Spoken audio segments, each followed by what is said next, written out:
Well, summer vacations can be a bit of a pain to organize for some people. They face extra complications, being in a wheelchair, for example. Walt Balenovich refuses to let that get in the way. He calls himself North America's disabled adventurer. He's visited 28 countries on his own, and he set it all down in a book called Travels in a Blue Chair, Alaska to Zambia, Ushuaia to Uluru. Walt Balenovich is in Toronto today. He's with us now as part of our series Vacation 101. And Walt, I hope I got the names correct. Where are those two places? No, you did. You did a very good job. Ushuaia is the southernmost city in the world in Argentina and just bordering the southernmost part of Chile.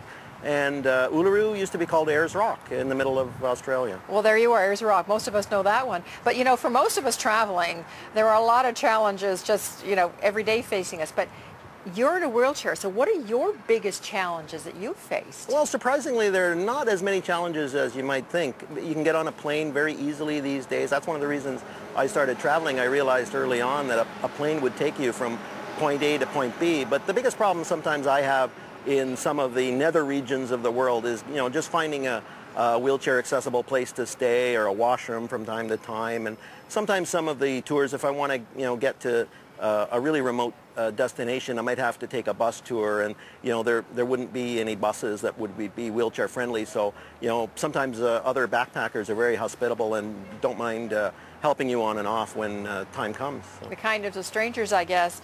Well, of the 28 countries you've been to, which did you find were more accessible for someone in a wheelchair? Well, the most accessible, I think, would be, you know, North America, certainly, and Western Europe. When I first started, one of my trips, early trips, was a month backpacking on Eurail, just as most Canadians do. And I'm the same way. I've got my, you know, knapsack with the Canadian flag on the back, but I landed in Holland because I knew that they had the amenities that I would need, being a very progressive country, and it was very flat. So I knew, being in a wheelchair, I could wheel around on bike paths and there'd be no problem. And everybody spoke English widely as well. So, you know, Western Europe, North America, Australia, New Zealand, no problems at all.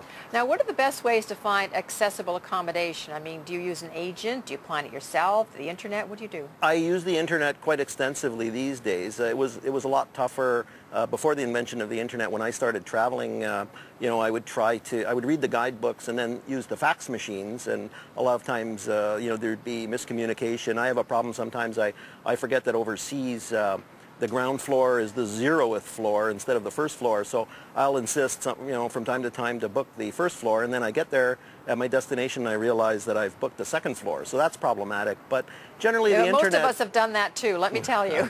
The internet is a wonder, and I use that on my trips. I'll book the first few nights, and then after that I'll just play it by ear once I arrive in a destination. And what about airlines? Are there any more accommodating than others?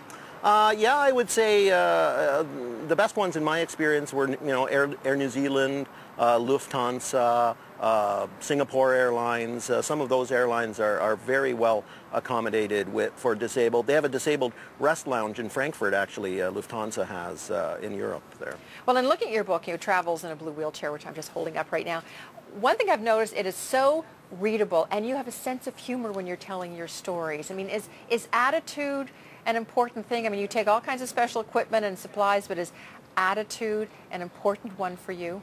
Well, I think attitude, it gets you a long way in the world. A smile is one of the, you know, my best devices for breaking down any barriers. And people, you know, all over the world are very, you know, when they see that I'm traveling by myself and I don't have a handler, for example, as it was called in one country, a big smile just comes over their face, and they're kind of amazed, and they want to learn all about me, and I want to learn all about them. It's a two-way street, and I've made so many friendships, you know, now, you know, with Facebook and things like that. I can keep in touch with so many people that I've traveled with or met in my travels, and then if I go and see them again, you know, it's great. And the last little story is called The Happy Ending, and it's about an English backpacker and a Dutch backpacker who say that I nudged them together. And so yeah, when you played Cupid there, didn't That's you? right. Yeah. When they got married, I was sitting right beside the bride at the wedding. Well, good for you. Well, I'm sorry we have to leave it at that, but to have a happy and safe travels your next time. And thank you so much for traveling down to see us today. Okay, it was great talking to you. Take care.